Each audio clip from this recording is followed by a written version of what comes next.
Today we're going to be talking about some pretty wild sci-fi-like things about the beauty of nature in heaven. So I hope you'll stick to the end. Well, today I want to take you on an imaginative journey. I want you to imagine the day that you step from this life into real life. Imagine the beauty and the wonders of this place called heaven. Today we're going to explore near-death experiences and the Bible and what it has to say about the life to come and its beauty. I'm John Burke, and this is the Imagine Heaven podcast. Things were more beautiful than I could ever imagine. It was past anything that I would believe that it would be like.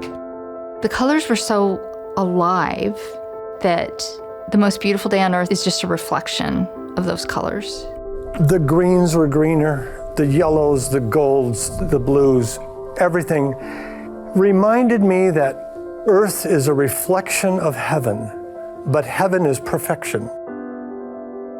So one of the commonalities of near-death experiences is they experience beauty in new dimensions of time and space. Flowers, trees, mountains, forests, in colors more vibrant than we can imagine. And they are not limited in their experience of beauty like we are here.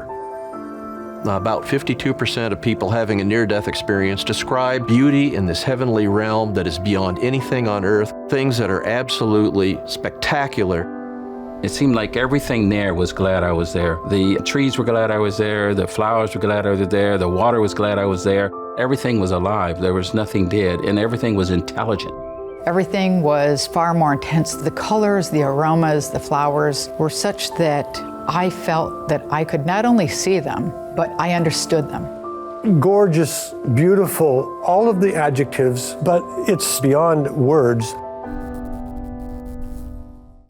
You know, after 35 years and studying probably close to 1,500 cases of near-death experience, where people come back to tell of a life more real and more beautiful than this one, I wrote a book called Imagine Heaven, another book called Imagine the God of Heaven. And in them, I explore over 40 commonalities of what people say when they have a near-death experience all around the world.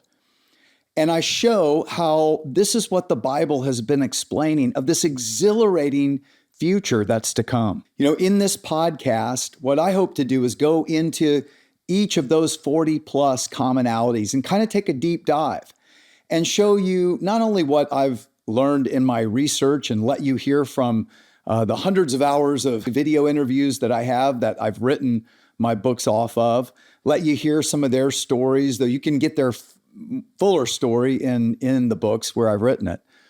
But I also am hoping to share with you, you know, not just my kind of skeptical, analytical, engineering side that broke down all these near-death experiences, but also I was a pastor for over 30 years.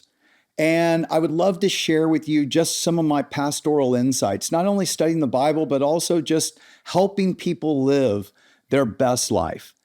And so I'm hoping this podcast will be kind of like if you and I had a chance to sit down across a table at a coffee shop and you asked me about a particular topic and I just had a chance to share with you, you know, what I've learned and what I know in hopes that it'll help you as much as it's helped me in my own spiritual life and growth. Today, we're going to be talking about the beauty of nature in heaven. Though a lot of it is very earth-like, some things are very surprising. So I hope you'll stick to the end. And I also want to remind you that these people that you're hearing from today are not crazy people. They're surgeons, 2 commercial airline pilots, CEOs, pastors. I mean, people who have nothing to gain making up these wild stories of having died and experienced this and come back. And yet, they say it's the most real thing that happened. The reason I'm so excited to talk about this is because personally, I love nature. You know, being out in nature is kind of how I connect with God. We live in Austin, in the hill country, and you know, there are lakes and rivers, and it's just beautiful. And I love to get out on my mountain bike, and I ride out to this cliff overlooking the river far down below and the hills all around. And there's just something about the magnitude of nature and the beauty of nature that just draws my my eyes upward. My little granddaughter, Sophia, loves to come over. She loves the fall. And in the fall, we go hiking in the canyon, not far from here. And we always collect colorful leaves, yellows and reds and greens and oranges. And we put them all together in this beautiful bouquet. And we just kind of admire together God's diverse creativity, every little leaf unique, and every tree and every sunset and every sunrise. And for me, it just points me toward the Creator. Maybe it does for you as well. But one thing I hope you'll understand today is that all of the beauty of earth, think of the most beautiful things you've seen, the most wonderful places you've been. And I've seen a lot. I've been to 30 different countries. I've been to what people consider some of the most beautiful places and some of the worst places on earth. But I will tell you, earth is only a shadow of what God has in store for us. The greatest beauty doesn't even compare. So I'm excited to share some of that with you. I think you'll see that God is incredibly beautiful and creative. Paul, who, as I talked about in an earlier episode, probably had a near-death experience. And he talks about seeing heaven. And he says this in 1 Corinthians 2, verse 9. He says, "No eye has seen, no ear has heard, no mind has imagined what God has prepared for those who love him. But it was to us that God revealed these things by his Spirit." In other words, it's going to be better than you can imagine, but you ought to stretch your imagination. And God has revealed things by his Spirit that we can know and consider, so that we live for what's going to last. We live for what matters most. Most of us maybe have never considered it, but all the things we love about this life, about this earth, is what God has created. And it's a messed up version. So why wouldn't the life to come be even more beautiful, be even better? And God even hints at that in the Bible. He has Moses build a tabernacle according to a pattern he shows him of a building in heaven. And then in the book of Hebrews, chapter 8, verse 5, it says they serve in a sanctuary, talking about the priests in this tabernacle. They serve in a sanctuary that's a copy and a shadow of what is in heaven. Well, just imagine, what if all of Earth's nature is just a copy, just a shadow of something even better that we're going to experience endlessly in heaven? I want you to imagine that today as we go on this journey. And here's why I think that's so important for your life today. Colossians 3:1 says, "Set your sights on the realities of heaven, where Christ sits in the place of honor at God's right hand. Think about the things of heaven, not the things of earth. For you died to this life, and your real life is hidden with Christ in God." In other words, what are you living for, right? Are you living for a temporary world, or are you living for a permanent world? Are you looking for a city and a house and a home that you can't keep, or something that you can keep? Don't work for things that won't last. So many of us, we live for retirement, right? We live for that time when we can just not work anymore and golf or play pickleball or, go, on these shopping sprees or go on vacations. And, we save for that and we sacrifice for that. And we live because we can picture retirement, but that doesn't last. It's temporary. And the truth is, retirement can't be the hope of humanity, because the vast majority of humanity can't retire. I've seen it. They can't, or they couldn't eat. So that can't be the hope of humanity. But what if instead of retirement, we set our sights on living for and saving for and planning and preparing for something that really is going to last? And I think what you're going to imagine today is going to help you do just that. And what you're going to see is you're not going to miss a thing. In fact, where you're really going to be missing stuff is if this is all there is. So let's imagine that day, exploring the beauty and the wonders of heaven, experiences in new dimensions, as you hear from those I've interviewed who have. Imagine the day that maybe you feared most, the day you die. But what if instead it's actually the greatest day ever? You step from life into more life. You leave this temporary body and you see your body there, and then you travel. And you travel to a place of exquisite beauty. And even as you arrive there, you start to realize, wow, there are new modes of travel, of transportation that I can use to explore the wonders of this beautiful place. Listen as Don Piper and Dr. Mary Neal describe some of the new modes of travel to explore the wonders of heaven. You know, Don Piper was a pastor who was crossing a very narrow bridge on a rainy day when an 18-wheeler came flying through, got out of control, ran over the top of his car. EMS pronounced him dead. 90 minutes later, the jaws of life came and cut his body out. And only then did he revive. To talk about what you're going to hear. Dr. Mary Neal was kayaking on a river. When she went over a waterfall, her kayak got pinned in about 10 feet underwater for 30 minutes.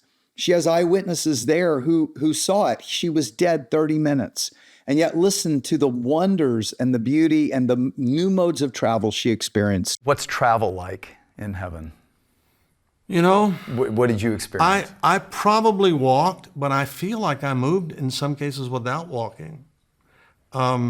I don't even feel like you have to. I think if you want to be over there, you can be over there. I think it's Just that with way. thought? Yeah, just because that's where you want to be. So I don't know that movement there is necessarily like it is here. I think we still have our arms and legs, and I think we're the way that God made us. But I don't know that travel or movement or anything is necessarily like this. I did sense that when the crowd parted and I'm going through the gates, that I was moving. I don't really specifically remember walking. I may have, but I wasn't paying attention to that. I was paying attention to my goal, which was high and lifted up. I wanted to go up there and fall at his feet and tell him thank you for letting me come. So I did move. I would say movement in heaven is not like it is here. We weren't physically walking, but I would agree that there are different types of travel because we were moving down this pathway, not locomoting, but gliding, I suppose. But as we were going down the pathway, I was still able to hear the guys on the riverbank and see them. And one of the guys who at the time was only 18, he's a very young man, a very dear friend of ours, he kept calling to me to come back and take a breath. And I would look back and he looked so vulnerable and so devastated that I would say, oh, just a minute, I'll be right back. And the people who were taking me were very patient and understanding. And I would almost immediately be back in my body and I would take a breath. Like by thought, you were just there? Right. And then I would rejoin them. You know, many near-death experiencers say the same thing, that as you explore the wonders of nature, you can walk just like we normally walk, but many say it was more like gliding. Others say I was floating or even flying up above the countryside. Some say they could move and travel with just a thought. And imagine when distance is not an issue.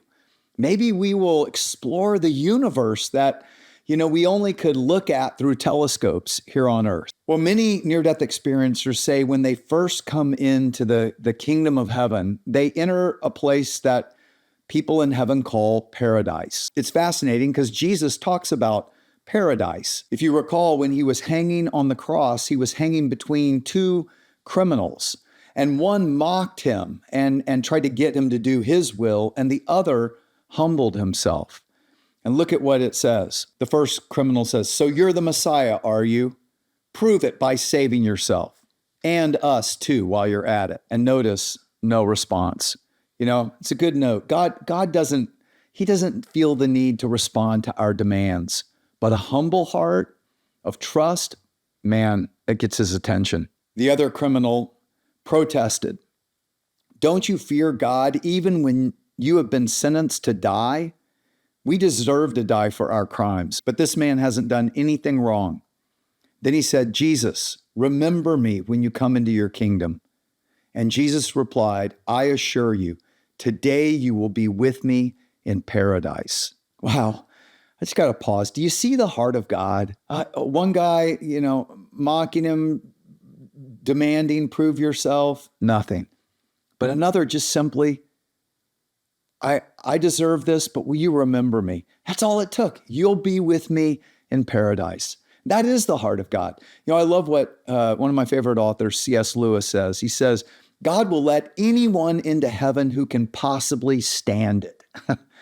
In other words, if you can possibly stand letting God be God and not you being God, and you turn your heart to him, man, he just is arms wide open. Now, where is paradise? Well, it turns out to probably be the countryside outside the holy city of God. And multiple NDEs told me this. One NDE that I wrote about in Imagine Heaven, Ed, said that an angel explained this to him, that the city you see inside is New Jerusalem. It's heaven's heart.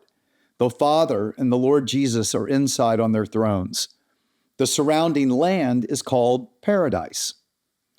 Now, Scripture doesn't talk much about paradise, but another angel told an NDE that it's kind of the port of entry.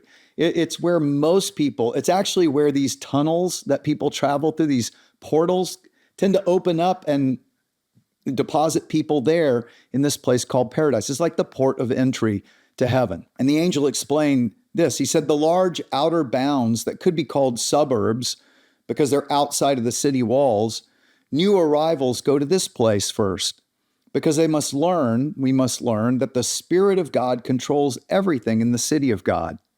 Paradise looks very much like the earth, so that the transition as you learn the next lessons will not be too heavy, too strong.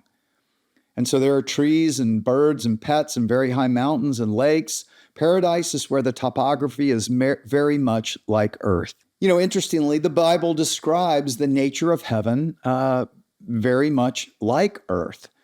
John, Jesus' youngest disciple, when he grew older, was arrested and imprisoned on an island, the island of Patmos, there in the middle of the Mediterranean Sea. He said that Jesus, the risen Jesus, appeared to him and took him to heaven, and that's when he wrote the book of Revelation. But listen to all the earth-like nature that he refers to in the book of Revelation that he saw in heaven. John says, after this I looked, and people from every nation, tribe, people, and language were wearing white robes and holding palm branches in their hands. So I guess they're palm trees in heaven. He will lead them to springs of life-giving water. So there's springs in heaven. He took me in the Spirit to a great high mountain. So there are high mountains in heaven. He showed me the holy city, Jerusalem. There's cities. It shone with the glory of God. Then the angel showed me a river with the water of life, clear as crystal, flowing from the throne of God and the Lamb. So there are rivers flowing. Others say they're waterfalls. And he said it flowed down the center of the main street. So they're streets, they're boulevards. On each side of the river grew a tree of life. There are trees in heaven, bearing 12 crops of fruit. There's fruit. You see all this earth-like beauty that John describes, near-death experiencers also talk about the same things. But they also talk about otherworldly beauty, like things that I used to hear and I used to think, that just sounds cheesy and gaudy. Streets of gold and, this golden city and pearl gates. And I used to picture a bad, cheesy 80s televangelist set, It's just like, yeah, I hope not. But the more near-death experiencers I interviewed, the more I heard them try to describe this, I realized, oh no, John was trying to describe something otherworldly in beauty. And you'll see that as we go along. True beauty of all kinds that will astound you. Listen as Jim Woodford describes arriving in paradise. Now, Jim was a commercial airline pilot, an agnostic most all his life. He said he hadn't prayed a day in his life, but his wife was a believer in Jesus and praying for him. Jim was a very wealthy man. He got Guillain-Barré, and he ends up taking too many opioids and has an overdose in his truck. And he is dying, and he knows he's dying. And just like the criminal on the cross, last minute he realizes how wrong he was, and he cries out, God, forgive me. And interestingly, first, he sees where he was headed. He sees the reality of hell. And then 3 angels rescue him, and listen to how they describe this paradise outside the city walls that they took him to. And John, I'm looking down on the most incredibly beautiful green grass you could ever imagine. Every blade perfectly formed, and light coming from every blade of grass. Now, I don't want that to sound too Las Vegas-y. It was just a gentle light, and as I shifted my weight, the grass rippled underneath my feet with light. And then the mist began to clear, and I look up, and I'm facing slightly to the right, and the most magnificent, beauteous fields of flowers and colors that don't even have names on earth, all lit by this glow from out of everything, the rocks, the trees, the flowers themselves, and a beautiful sky, but a sky, and being a pilot, the first thing I did was try to orient myself by looking for the sun. There was no sun in the sky, but it was this beautiful cerulean blue. And like on the far horizon, a sunset, but no sun. And did you know that in the Bible it talks about how there's no sun or moon in heaven, the glory of God is the light? Had no clue. And then the tall angel came forward and said, would you walk with us? And I turned, and with the tall guardian behind and the guardian on either side, we walked down this beautiful 10 to 12 foot wide path lined with flowers of colors that I'd never seen, and I've been in 52 countries. Mm-hmm. And in heaven, color is sound, and sound is color. Mm-hmm. And it all goes off to the horizon that was brightly lit, because that's the throne room of God. And I think what happens is God knows us each so intimately, he tailors our experience to the life we had on earth. And so for me, it was the next thing that happened was they wanted me to see the holy city. And and so he asked me to touch his cloak, and we rise up, and I thought I was looking at a large reflecting pool, but it opened up, and I'm looking down on the holy city. And all the time, they're telling me things, and before I can even ask a question, they're answering me. I don't want to describe it as telepathy. It was as though they were in my mind, and I was in theirs, and we were one. And it was so beautiful and so they gave me an aerial view of heaven, I suppose, because I was a pilot. And you know, I've gone into holding patterns over cities for half an hour, and you get a good chance to look at it. And so I'm looking at the halls of knowledge, the halls of learning, the halls of music. But one building just stunned me. It was so beautiful. The buildings are very magnificent and not unlike the Parthenon, but they're hewn from blocks of light, not stone. And this is inside the city this is inside walls? The holy city. Are you seeing a walled city? Yeah, and there's walls. And by the way, and I'm no theologian, and I'm sure people could argue this point with me, paradise is referred to in heaven as outside the gates of heaven. The beautiful countryside. Outside the walls of the city? Outside the walls, yeah. And heaven is God's home. So is this the New Jerusalem? I don't know. I wish I did. And but I'm sure theologians would argue with me, but I'm only telling you what I saw. And but incredible beauty. I remember it, and it becomes so vivid it overwhelms me. Imagine beauty that overwhelms your emotions. You know, that's what he said. Just even thinking about it again, it brings up, it's so beautiful. It just overwhelms the emotions. And many near-death experiencers said the same. But notice, it's a lot of the same beauty of Earth, and yet experienced in new dimensions, right?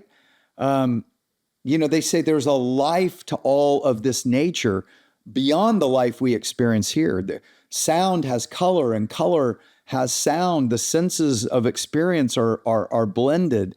And they experience, some said, imagine a sense where you experience nature growing. like connected to it, growing. Dr. Neal, that you heard earlier, the spine surgeon, and Dean Braxton both described it as there was an intelligence to all of nature. Dr. Neal said, I understood it. But paradise is very earth-like. There's a feeling of familiarity. It's a homecoming, and that's what you got to realize. It's home. And that's what people commonly say. Ian McCormick, who died of 4 box jellyfish stings, described paradise this way. He said, through the center of the meadows, I could see a crystal clear stream winding its way across the landscape with trees on either bank. To my right were mountains in the distance, and the sky above was blue and clear. To my left were rolling green hills and flowers, which were radiating beautiful colors. Paradise. I knew I belonged here. And that's what so many say. They say, I belonged here. This is home. This is what I've always wanted. Gary Wood and so many other near-death experiencers talk about being mesmerized by the grass.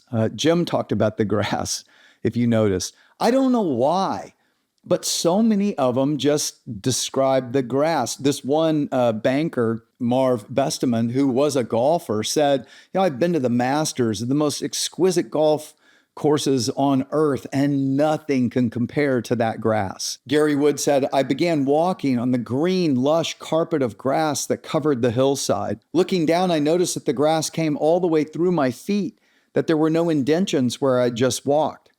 From the hill, I viewed the outer portion of a magnificent city. So there's this beauty outside the city of God called paradise. And then there's even more beauty on the inside of the city. And I've literally heard hundreds of near-death experiencers describe what Jesus promised to the thief on the cross. Today, you'll be with me in paradise. And the topography of it is varied, just like Earth. In fact, Brad Burrows, the blind man that I interviewed, you heard some of his story in episode 2.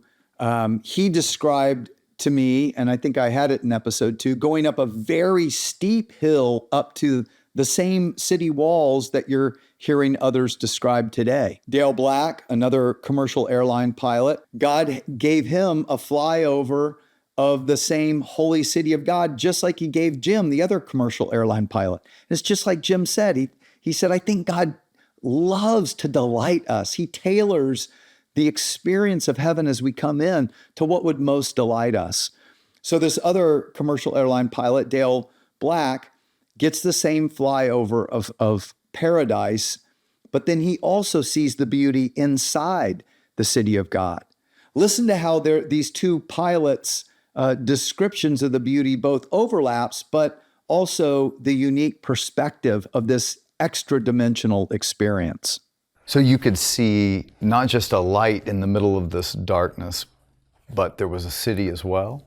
Yeah, because I was moving toward it, and I got closer and closer to it. And as I got closer to it, I began to, this pilot talk here, and maybe God did this for me. I've flown over the biggest cities in the world, and I remember what it's like to come into Paris at night, or Moscow, or you name it, any city that you can name. I've probably flown in there that day or night, and nothing was like, heaven city was nothing like that. Where is this heavenly city that you're flying as your own person into? Is that what you're saying? Yeah, I'm going to the city of gold, which was obviously heaven and holy. Holiness prevailed everywhere. I didn't know what that word meant before this experience. I didn't even know what holiness was, but I knew that this was holy, and this holiness prevailed here, and I knew this was where God reigned. I knew I was coming into heaven. Now I'm flying like an airplane, coming in, slowing down, descending, and I get this incredible airborne view, a descending, slowing down airborne view of the city of gold. And it's a city that's walled. And to To give eye candy to your viewers, the greens were greener, the yellows, the golds, the blues, everything reminded me that Earth is a reflection of heaven, but heaven is perfection. Earth is close to that in the natural realm, but it's also a fallen world. Are you seeing Earth-like things? Yes. Or what did you see? Absolutely, Earth-like things in every regard. For some reason, the grass took the wind out of my lungs. I just looked at the grass and I couldn't believe it. It was wild grass, but it looked manicured like velvet. Rich, thick, nothing out of place, not a blade, but nobody was trimming it. No one had trimmed it. No one had to garden it. It was perfect grass, and I don't know why that stuck with me. But yeah, I was changed by that. The trees, there's life in the trees and the flowers. There's life. It doesn't give it justice. So there are flowers, there are trees, there's grass, but it's the same but different? It's the same. On Earth, I think if you were to look at a color chart and say, oh, okay, this is red. And then, oh, okay, this turns to blue. Oh, this is yellow. Okay, you look at a color chart and you take that same chart and you say, okay, in heaven, let's look at red. Oh, there's 2,000-3,000 shades of red, and I can see them all. So it's wow. Completely different, you know. Yeah. And then, so you're experiencing the same thing, but in a much richer, yes, deeper yeah. experience. And then you try to describe music that way. What about like mountains or streams, or did you see any of that? Yes, yeah. Over the city were majestic mountains that were as gorgeous as any that could be ever seen. However, they did not look that different than Earth. I wasn't disappointed by that. I'm not saying that. I noticed snow. So think about that. Snow. What does that mean? Atmosphere, temperature, snow. What's that all about? I noticed flying birds later. What does that mean? These are the kind of questions I ask. Yeah. Okay, if a bird is to fly, it can't be a vacuum. I'm hearing music. What does that mean? Music can't transfer in a vacuum. It has to be in an atmosphere. There's atmosphere here in heaven. Oh, what does that mean? And you're flying, but you don't have wings. Right. I'm floating is what I would call it. I'm floating and coming in, descending. And finally, I come down and touch ground level for a while, and I'm hovering between 40 feet-ish and down. And but I recognize later, oh, there was gravity there. There is gravity. There is atmosphere. There's water. There are animals. So, oh, yeah. Oh, see, it all makes sense now. Oh, yeah. And what did the wall look like? The wall was humongous. It was huge. And I was able to see over it earlier as I... When you were flying Yeah, when I was coming in. So I was able to see over it and got a pretty nice glimpse of it. Well, tell us, what was it? What did you see? Well, are you asking about the wall or inside beyond the wall? City? Okay. I could see the townships, as I called them, homes that people lived in, homes that were likely to be created for the people of heaven. Interestingly enough, they struck me by not so much the size as the architecture. I know nothing about architecture at all. I still don't. But I recognized that there was something divine about the architecture of the buildings. There were small, what we would call like condos here. There were single family residences that we would call here. There were huge palaces. And I could see that, but and this is all inside the wall? On the other side of the wall. I saw none of this. And how big is this city? I mean, can you tell? I could not tell, other than it was beyond the horizon both directions. So, like I mentioned to you before, and I've had the opportunity to fly into those large cities in the earth, big cities, as you know, this is bigger than that. And not only that, but there's countryside inside. So it's gorgeous, beautiful, all of the adjectives times 1,000. Wow. I mean, isn't that amazing? Two commercial airline pilots. They didn't know each other. I interviewed them separately, and yet Dale and Jim are describing the same mesmerizingly beautiful place. Paradise outside the city of God, where there are lush valleys and mountains and streams. People saw, giant waterfalls.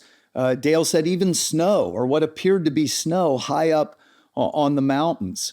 And they noticed atmosphere and temperature. In fact, Brad Burrows, the blind man that I was telling you about I interviewed, said this: I was walking up this field. It seemed as if I was so exhilarated, so unbelievably renewed that I didn't want to leave. I wanted to stay forever where I was. There's no way I could describe the peace and tranquility. The weather was absolutely perfect in terms of temperature and humidity. It was so fresh, so unbelievably fresh that mountain air on earth could not even come close.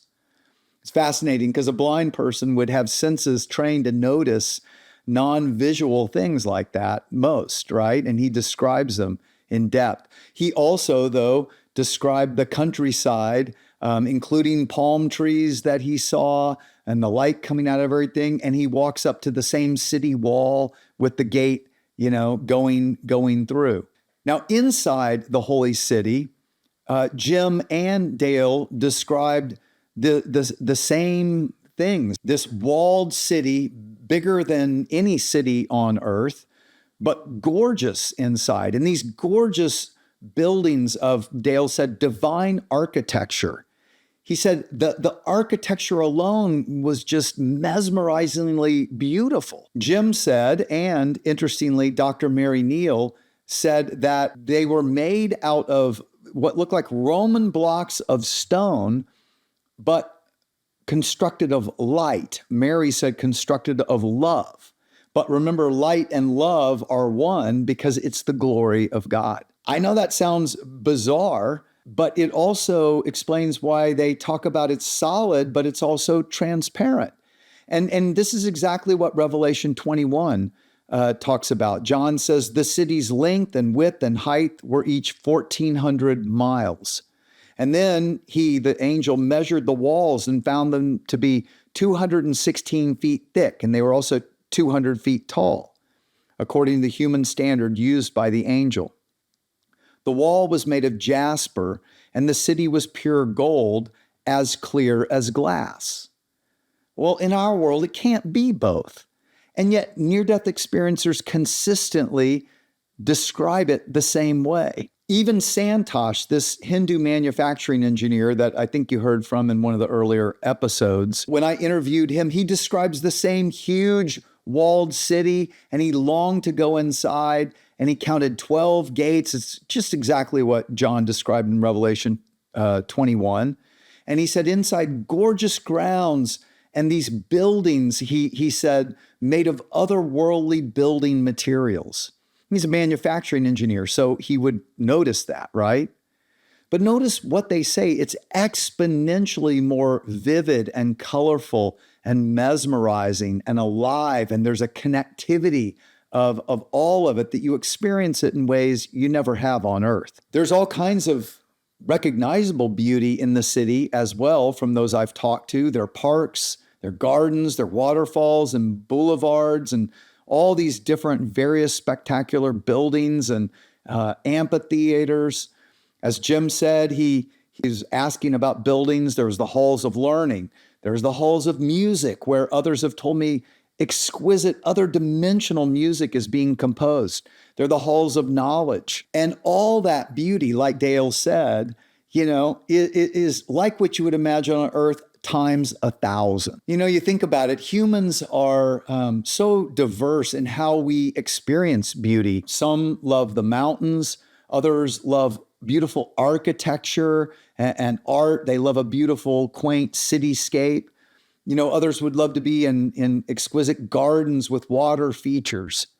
Well, what about forests? What about forests and trees and, fall colors? I used to live in Chicago, and we would drive through the suburbs of Chicago all the way up to Wisconsin and up by the lake, Lake Geneva, and just the colors with the sun shining on it in the afternoon, of yellows and oranges and bright reds. And it was spectacular. Is any of that in heaven? Well, other near-death experiencers do describe forests of trees, of many species they knew on Earth, but some they couldn't even identify. And others even describe, colors like the fall colors of New England. Some of these trees are just enormous, like higher than the redwoods that, I saw in California.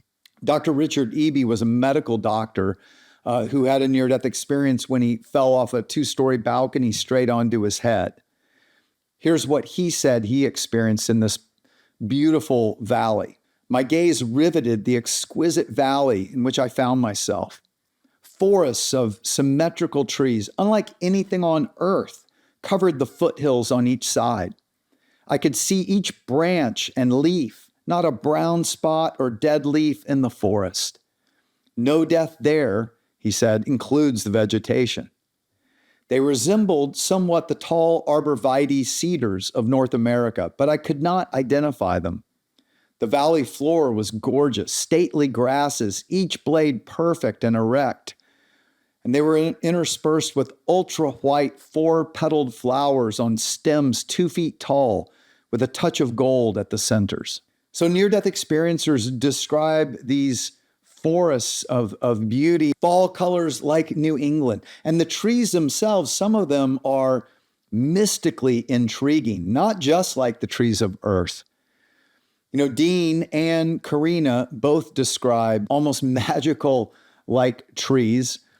Dean Braxton was a juvenile court supervisor who ended up in the hospital from severe pancreatitis that turned septic. He actually has hospital records that he had no heartbeat and thus no brainwave for an hour and 45 minutes.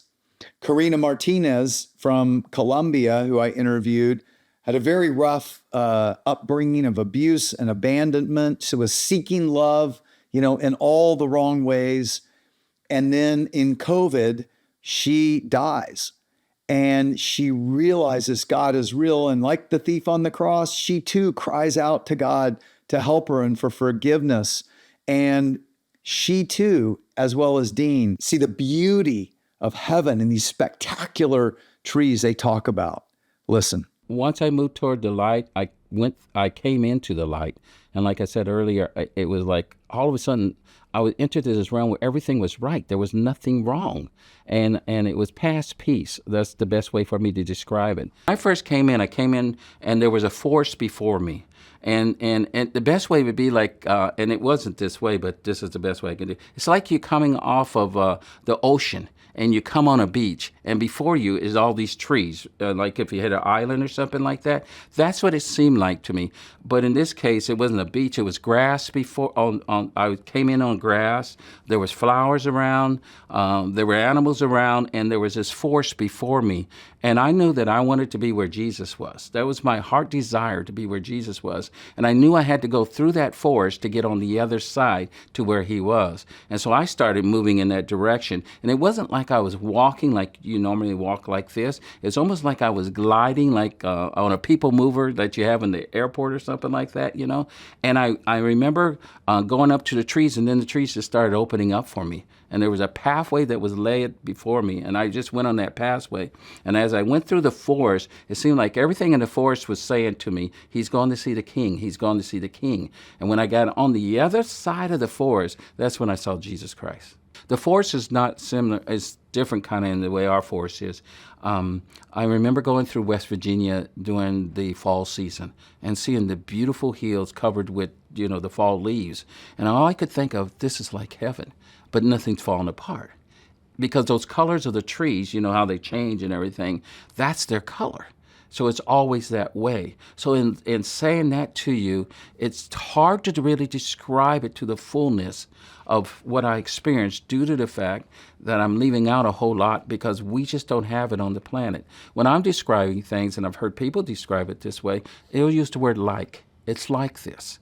Even if you get the Bible and you read how John describes in Revelation, he didn't say this is what it is. He says it's like this.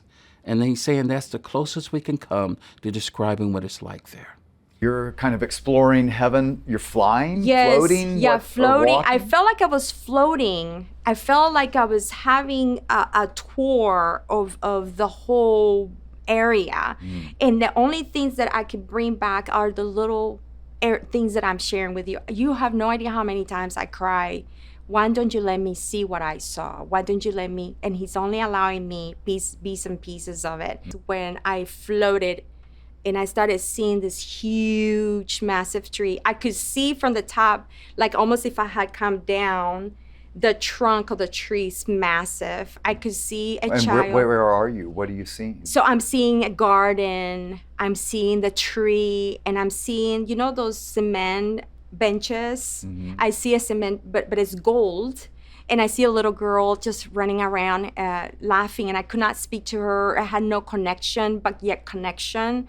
And my whole being was just enjoying the love, because it was not so much of the peace, but the love that I always seek before. It was given to me there. And then I saw a river on the side of the tree, and I could see the roots of the tree being fed through the water. It's hard to explain, but the roots were radiant, like this angel, like this whole, and it's just all alive. Everything is alive, and it was part of me, and I'm part of that. Yeah, because there's two angels, and I recognized there were two angels the whole time after I went up into the tree, and this tree had purple flowers. And that's why I wear sometimes flowers and love flowers, but there's massive sunflowers, and there's purple flowers, and I could smell, we were talking about the smell, I could smell like lavender. There's a smell in heaven, but I had gone through all the oils possible to try to find it. There's just nothing like it. The smells, the sights, the sounds, the sense of connectedness to heaven's nature. It's all that we love in this life on steroids. Other near-death experiencers, interestingly, they describe this massive tree by a river. And many times they describe the tree as emitting like a glow with gorgeous flowers and sweet-tasting fruit. As some wonder, is this the tree of life described in Revelation, where it says, on each side of the river grew a tree of life, bearing 12 crops of fruit, with a fresh crop each month. The leaves were used for medicine to heal the nations. This is fascinating. A couple of things. First, the tree of life obviously isn't just one tree, because it says on both sides of the river. So maybe it's a species of trees called the tree of life. But also it says that the tree's leaves have healing effects, like a medicinal effect to heal the nations. Now, what I find fascinating is many near-death experiencers I've heard from talk about bathing in that river and the healing properties of that river, which would have fed the leaves of that tree, right? In fact, Rebecca, the near-death experience from the 1890s, bathed in that river, and her brother-in-law, Frank, was there with her, and she asked him, are all the rivers like this one? Not just the same, but similar, Frank replied. I look back at the shining river flowing on tranquilly. Frank, what has that water done for me? I said. This is Rebecca. I feel as though I could fly. He answered gently, it has washed away the last of the earth life and fitted you for the new life to which you have entered. It's divine, I whispered. Yes, it is divine, he said. It's fascinating because the river of life, Jesus said, come to me if you are thirsty, and from your innermost being will flow rivers of living water. And he was talking about the Spirit of God, but in heaven, there's a connection there. And it's fascinating, too, to think that near-death experiencers speak of this healing property that they experienced in the river, but also in Revelation. It appears that there will still be healing in heaven. And I think about it like this. God created all of nature, and even in nature, in the plants, there are medicines that heal our bodies. Well, in the nature of heaven, there are going to be medical properties that heal our soul from the wounds and the scars of this earth life as we move on to something completely new. So maybe this is the tree of life. I don't know. The tree of life was in the Garden of Eden.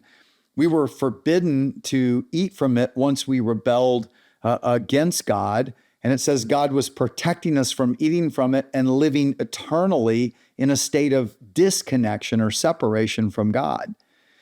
But there in heaven, on the other side, we can eat from it and live forever because we've learned the lessons of earth, that what's missing is God and his perfect will. And Jesus paid to forgive us of, all the mistakes and all the wrongs so that we can move forward. So we will eat from the tree of life. Now, I don't know if that's what people are eating from, but some near-death experiencers did taste fruit from some of the trees. Listen to what Richard said. The beautifully manicured park was filled with huge, striking trees. They had to be at least 2,000 feet tall. And there were many different varieties. Some I knew, others I had no idea what species they were. There was a continual sound of chimes coming from the leaves of one tree as they brushed against one another. The fruit was pear-shaped and copper-colored. When I picked it, another fruit instantly grew in its place. When I touched the fruit to my lips, it evaporated and melted into the most delicious thing I had ever tasted. Okay, I know. It sounds sci-fi, like kind of fairy tale magical fiction. And I'm telling you, that's what I thought when I first started hearing. But when you hear hundreds, if not almost thousands, describing the same overlapping things, then you have to ask, well, maybe my cynical self is not willing to accept what God's been telling us all along. Heaven is going to be beyond our wildest imagination.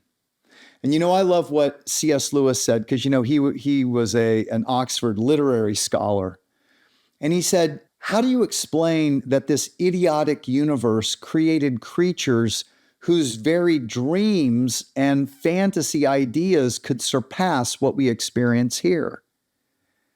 And he said, unless maybe all of our fantasies and sci-fi wonders are actually pointing us toward where we really belong. I think that's the case. Okay, so I love nature, but if I had to pick my favorite place in nature to play, it'd be out at the lake or maybe at the ocean. What about lakes and oceans? Are there lakes and oceans in heaven? I grew up on the water. I grew up on lakes, sailing. I grew up surfing in the ocean. Later in life, I learned to scuba dive. I loved exploring the kelp beds off the California coast or going to some Caribbean place and exploring the vast beauty of the coral reefs. I mean, there's so much beauty even that we haven't seen, but the water is my happy place. So will there be lakes and oceans, and will we enjoy them in a similar way in the life to come? Many near-death experiencers say yes. Marv Besteman, the bank president I was telling you about, again, bank presidents don't typically make up wild stories of visiting heaven. They don't need to. They're not even like that, right? And yet Marv says when he coded in the hospital, these angels take him to heaven, and there he sees a lake and even boats on the lake, which personally made me excited. Here's what Marv says. About 60 yards away, in the middle left of the panorama before me, were some old fishing boats pulled up on the shore of a huge rippling lake. The boats looked worn and aged, not sleek and razzy-dazzy like the boats we see zooming around on Lake Michigan, where he lived. They lay on a sandy, rocky seashore. The blue of the lake was a darker, less brilliant blue than the shade of heaven's sky, and the surface had a few gentle waves. Like an ocean or one of the Great Lakes, I couldn't see the other side. All right, was this just like a Great Lake or an ocean? Not sure.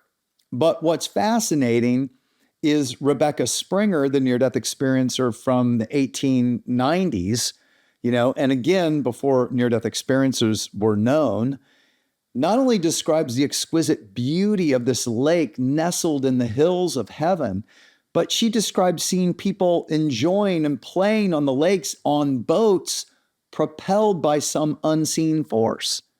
She's describing what we would describe like motorboats, but in an age when that wasn't even known. Listen to how she describes people enjoying heaven's lakes in old ways, but also in new ways. Rebecca says this: "Before us spread a lake as smooth as glass, but flooded with a golden glory caught from the heavens that made it look like a sea of molten gold. The blossom and fruit-bearing trees grew down to the very border in many places. And far, far away across its shining waters arose the domes and spires of what seemed to be a mighty city. Many people were resting on its flowery banks, and on the surface of the water were boats of wonderful structure, filled with happy souls and propelled by some unseen power. Little children as well as grown persons were floating upon or swimming in the water." And this is wild, because she describes boats propelled along by some unseen power, hopefully not gasoline, all right? I'm hoping we won't be smelling that in heaven. I'm sure there's other technologies there. But they're enjoying nature and even a lake just like we would here. And why wouldn't they? Because, God is the creator of all we love and enjoy and the beauty of nature he created. And nature's beauty is going to be there. But we're also going to experience it in dimensions beyond what we've experienced here. Rebecca was not only surprised to find that she could stay underwater for a very long time, because of course, we don't have to breathe in heaven. We're not dependent on lungs and air because it's the life and light of God flowing through everything that gives it life. She could also find she could communicate underwater and also experienced other things that other near-death experiencers have also told me. Listen, May led me down to the water, down, down into its crystal depths. And when it seemed to me we must be hundreds of feet beneath the surface, she threw herself prostrate and bade me do the same. I did so, and immediately we began to slowly rise. Presently, I found that we no longer rose, but were slowly floating in mid-current, many feet still beneath the surface. Then appeared to me a marvel. Look where I would, perfect prismatic rays surrounded me. I seemed to be resting in the very heart of a prism, and such vivid yet delicate coloring mortal eyes never rested upon. Instead of the 7 colors as we see them here, the colors blended in such rare graduation of shades as to make the rays seem almost infinite. As I lay watching this marvelous panorama, for the colors deepened and faded like the lights of the aurora borealis, I was attracted by the sound of distant music. I whispered, "Tell me, May." "Yes, dear, I will. The waters of this lake catch the light in a most marvelous manner, as you've seen. A wiser head than mine must tell you why. They also transmit musical sounds, only musical sounds, for a great distance." The song was evidently from the distant shore of the lake. Now, think about how much fun and how wonderful God is, what he has in store for us. I remember so many wonderful days out on Lake Travis here in Austin. When my kids were young, we would go sailing or go out to an island. We'd go jumping off cliffs, swimming and diving, and just laughing and hearing music. And just imagine this great reunion. We meet again, but there we enjoy God's lakes and new wonders and experiences above the water and under the water, things that we have never imagined. Well, what about the ocean? What about beaches? Because I love the ocean too, And some people love mountains or fall forests, but I'll tell you, my choice vacation is Santa Barbara. My wife, Kathy, and I lived there for 7 years, and I think it's one of the most beautiful places on earth. It's mountains, 4,000-foot mountains cascading down to meet the the yellow sand beach and crystal clear waters, a little cold. But if you wear a wetsuit, you can surf the energy of these waves. You can go scuba diving in the kelp beds and see life forms. So are we going to enjoy oceans like that? Well, some theologians will say, no, sorry, no oceans in heaven. So probably no beach, no waves, none of that. Now, why would they say that? Well, John, remember, who wrote the book of Revelation, was imprisoned on an island in the Mediterranean, island of Patmos. So the sea was the walls of his prison. And John writes this in the book of Revelation, "Then I saw a new heaven and a new earth, for the first heaven and the first earth had passed away, and there was no longer any sea." Okay, now, first question is John making a global statement? There will not be any sea or any ocean in heaven. Is he making that statement like a fact? Or is he noticing that there was no sea, there was no prison any longer? Is he noticing what, is not there because for so long it had imprisoned him? That's what he says. There was no longer any sea. It's an observation. But he also says he's describing the new heaven and the new earth. So he's not even describing the intermediate heaven, which is what near-death experiencers are describing. If you don't know what I'm talking about, the Bible talks about how there's an intermediate heaven and earth that are separate, but one day God's going to rejoin them, a new heaven and a new earth joined. But I don't think the Bible is declaring that there will definitely be no sea, no ocean life, no oceans at all. And I don't think it contradicts what many near-death experiencers describe. Debbie Ali is someone I just met. She has an incredible story. She was living on the island of Trinidad and was kidnapped and held for ransom for almost 2 weeks. And they tortured her literally to the point of death. After 10 or so days of this horrific living in captivity, her body gave out. Listen to how Debbie describes where Jesus took her in heaven. Literally in the blink of an eye, I was above my body. People say the math is not mathing. Not mathing. So I went down and I looked at my chest. There's no sign, no movement on my chest. And I really looked for, a couple of minutes. I had never felt more alive, more vibrant, more energetic, more myself. I had never felt more myself than then. Yeah, before I could even process that, there comes Jesus stepping out of the white light. This is white, brilliant light, like I'd never seen.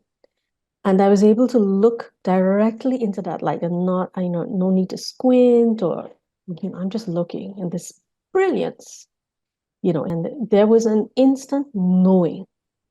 Everything about him emanates love. So it's just, whether it's the pinky toe or the big toe, it's just knowing that you're in his presence. And before I could even just settle in, just to remain there, he lifted me up to a standing position. And he said, child, you've been through enough. You're tired, you're exhausted, you can rest now. And there were no sweeter words for me at that point than to hear that. And he cradled me as an adult. He cradled me just like this, like a newborn baby. He snuggled me and I slept. Man, John, that was sleep. When I woke up, I was over his shoulder, just like a toddler was, on the beach of heaven. I'm sure there were more than one, but that particular one, I was on that beach. So I was looking over his shoulder, just like a toddler would, in wonderment. It's like taking a 3-year-old to Disneyland for the first time. And they're like, everything was amplified a gazillion trillion times, even though I know that's not a thing. But, it was just, everything was alive. What were you seeing? What did it look like? I saw, a length of beach that we had walked. Clearly, he had walked by, but there were no footprints. And, there was no need for speech. Everything was, I thought it, he responded. Or he responded and I asked a question. And it was not as though I was incapable of speaking. There's a choice, but there really was no need to. And I questioned, there should be footprints, because it's sand. And you were living in Trinidad at the time, which is yes, beaches in the Caribbean, right? I grew up around like the beaches everywhere, right? So it was always one of my favorite places. He said, Debbie, you don't see footprints because you're not supposed to go back. And I'm like, He put me down on the sand. He knew what I was thinking. I know he knew what I was thinking. But he did not respond at the time. And I reveled in that sand. There was a blue in that ocean, different shades of blue. As crazy as this sounds, and I am no artist, trust me, I mixed every paint color I could find to, in an attempt to replicate at least one shade of the blue. Cannot find it. It does not exist in this realm, in this world. Beautiful. And I remember the line on the horizon, just one dead straight line.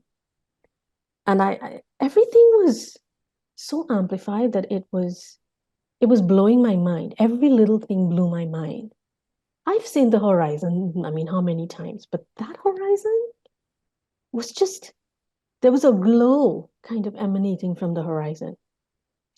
And the water was just like an ocean, filled with fish, different kinds of aquatic life and all of that. And the life, whatever, crabs, fish, whatever, they were moving and doing their thing.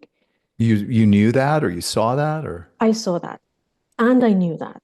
So even my vision was like, I was able to see that far into the waters where I could see the outlines of the different types of fish and the colors and even the skeleton, if I looked closely enough. And I could see them moving around and they're just kind of doing whatever. And I'm like, wow, that's cool. I didn't know we had those here. I'm thinking these things. And I saw the life in the ocean, but the water itself was alive. The ocean water itself was a living, breathing thing. It's almost as though there was a heartbeat in the ocean. Interesting. But not one you could hear, but you could sense. So there was a life to even the water, the ocean, or the sea. And I'll tell you how I realized that as well, because that was my initial thought when I viewed the ocean as it was. But then as Jesus walked, maybe 2 or 3 steps along the shoreline, where the water laps onto the sand, the water would stop moving. There was no movement. So same way that the horizon was a dead straight line, the water where it encroaches on the sand became a dead straight line. But only where he was walking? Only where he walked. So were there waves? Was there movement? No. Yes, like an ocean? Like an ocean, there's no, normal waves, no crashing waves, but there was, the gentle ripple of the water, because that's the nature. That's nature, right? There's movement in the water. So there will be, if the fish move, there will be movement. If there's wind, which there was a gentle breeze, it will move the water and cause the ripples and all of that. So all of that was natural. And so was it similar to a beach that we would see in the Caribbean or something like that? Yes, very much so. But so much more brilliant. But not. Yes. But not. Similar, but not. So the fish stopped moving. I saw the fish stop moving. As Jesus was passing? As he passed by. What do you think that was about? Well, the Lord, that's what he told me was, everything must stand still in my presence. Wow. And it suddenly made sense. Like, oh. Kind of like all nature, all creation bows down before him. Everything must pay honor to his presence, wherever he is. Wow. And that's why I know when I was in San Diego, we went to the beach. So the very first thing I wanted to do was go wiggle my toes in the sand and just for it, you know. And I wiggled and I wiggled and I was like, oh man, I wish I was back home. This In sand heaven? sucks. Yes. Back home in heaven? Because that sand sucks. I mean, don't get me wrong, California is beautiful, nice sand and all that, but it sucks compared to when you've seen that. Come on. Really? What do you want to What do was with a this? beach? What was it about the sand? Each grain of sand was a crystal. And I mean a uniquely shaped and formed crystal stone. But it was not hard on my feet because crystal by its very nature is, you know, it doesn't hard exterior. It was not tough on my feet. It felt like a sponge. But yet when I held, you know, like a little bit of sand in my fingers, they were crystals. And I could have marveled at each one. I could have marveled at each one like for all eternity, you know. But let me tell you about the light. Because it suddenly occurred to me, wait a minute, where's all this light coming from? But there's no sun. And it was fun, and I could tell Jesus was giggling. I knew he was like giggling in his mind, like she's looking at the sky. Jesus was giggling? Oh yeah, he does. He has a sense of humor. He does. He said there's no sun because there's no need for the sun. Why do we need the sun when the light of God shines on everything around you? And there's no sky. So what I was looking at, and I saw no clouds and nothing. I mean, there were birds and all of that, but there were no clouds. And he said, we don't need a sky and we don't need a sun. Why do we need a sky when God's love is limitless and you are limitless? You can move as freely and as quickly as you desire. There's nothing. And I suddenly realized there were trees. The color, the greens of those trees, John, I mean, again, I cannot replicate. I can't find it, right? But I looked at the leaves and there was no shadow under the leaves. I looked at the rocks. There was no shadow all around the rocks. It was just light everywhere. But the life in the tree was alive as well. You know, it was almost as though the leaves and the branches and even the rocks, everything emanated this light. And everything almost had its own pulse. So life, you mean of a different kind in heaven, even in the trees and the ocean and... Yeah. Everything was a living, breathing organism almost. Wow. All on its all of these, you know, the trees, the aquatic life, everything, it was getting its life force from the light of God. Until finally Jesus asked me, he said, you really want to go back and be with your kids? And I said, yes. But I could have remained there and be totally at peace. Never wanting to return to this earth. I really didn't. But there was the call, my babies. Yeah. You know? Yes. The wonders of God's nature in heaven are endless. Again, when I first heard some of these, and this one I'm going to tell you about especially, at first, you know, just my skeptical engineer nature is like, I doubt it. That doesn't make sense. And yet when near-death experiencer after near-death experiencer again and again and again told me things like all of heaven's nature praises God. Like at first, I couldn't believe it, even though the Bible says that, but I always thought it was metaphor. You know, it says in Isaiah 44, sing for joy, you heavens, for the Lord has done this. Shout aloud, you earth beneath. Burst into song, you mountains, you forests, and all your trees. You know, I read that and I thought, you know, it's metaphor. I wasn't thinking that's truly what heaven's like. Psalm 65 says the same. The hills are clothed with gladness. The meadows are covered with flocks, and the valleys are mantled with grain. They shout for joy and sing. Psalm 96, let the heavens be glad and earth rejoice. Let the sea and everything in it shout his praise. Let the fields and their crops burst out with joy.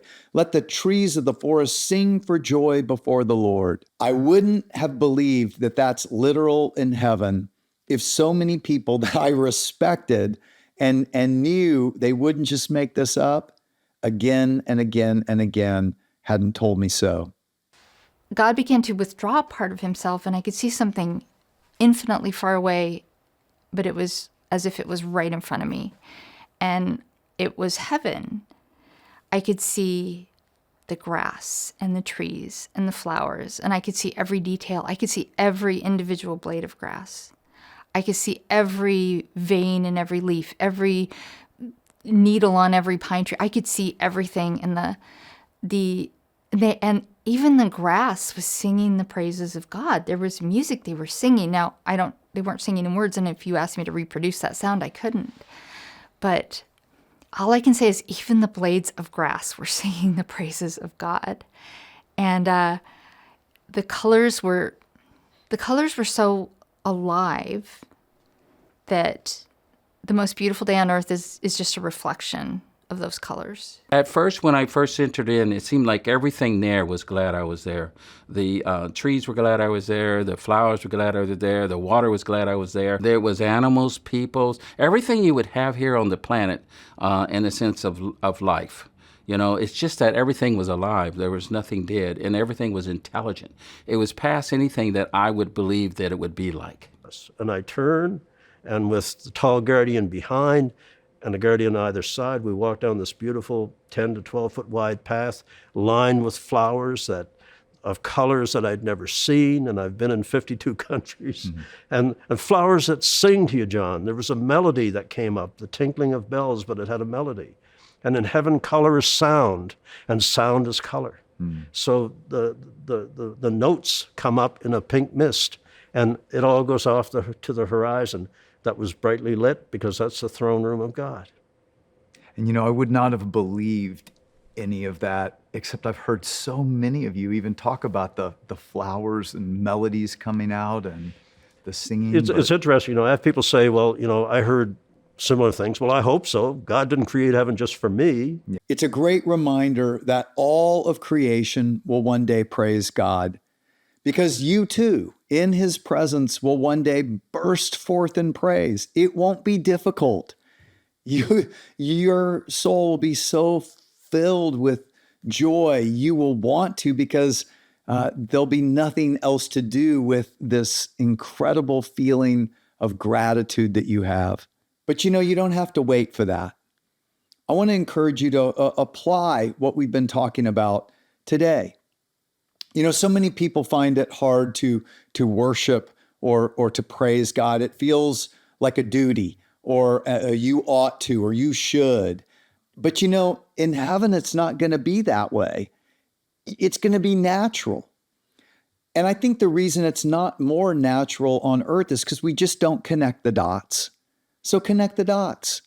Think about everything that you love, the beauty of a sunset or a sunrise, or enjoying, biking or nature with friends and family. All those things you love point to the one who created you to be able to love them, to experience beauty, to experience joy, and let it point you back in gratitude, in thanks. All that we've experienced here on earth is just a finger pointing to the wonders of heaven. Life on earth really is like a board game. Have you ever played Monopoly? Some people, man, they get way too into Monopoly, right? They lose perspective, in how they play.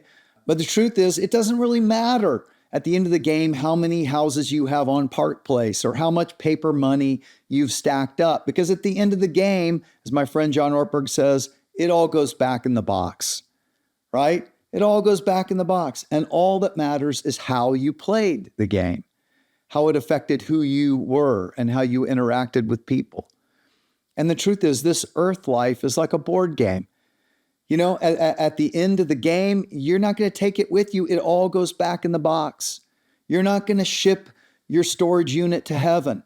You're not going to see a hearse pulling a U-Haul. You can't take anything with you. The only thing that matters is how you played the game of life. So let this motivate you to be faithful to God in the way you play the game of life.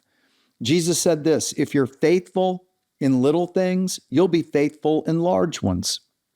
If you're dishonest with little things, you won't be honest with greater responsibilities. And he's talking about the life to come. If you're untrustworthy with worldly wealth, who will trust you with true riches of heaven?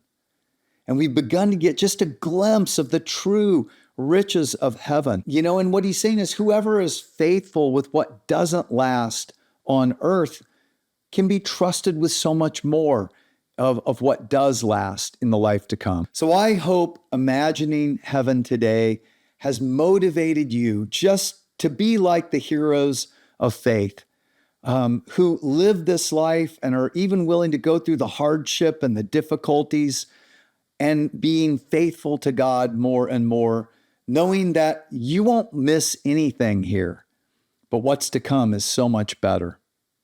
And I hope as well that imagining heaven today motivates you to live in gratitude and praise right now for all the beauty and the wonders you experience that God's given you in this life. You know, this week, just go out and notice beauty. Notice the little intricacies of nature. Just enjoy nature with friends, biking or taking a walk. But as you do, connect the dots. Marvel at the beauty of the Creator. Thank Him for being able to enjoy, you know, this beauty that He's given you or the enjoyment of His creation. Because when you do that, not only does it honor God, not only does God enjoy you enjoying what He's given you as a gift, but it'll turbocharge your enjoyment of life and even the depth of your experience of all the beauty of life. Well, I hope you have enjoyed this podcast. I've enjoyed doing it because I just love thinking about it. Like I said, I love nature. But if you have enjoyed this, then I hope you'll subscribe so you'll get notifications of when new episodes come out. Please, hit the like and ring the bell, because Mr. AI, who runs Planet Earth now, that'll let him know to send this to other people who need to hear about it. And share this with your friends and family and loved ones who need to know of the goodness of God and all that's awaiting us. Till next time, be blessed.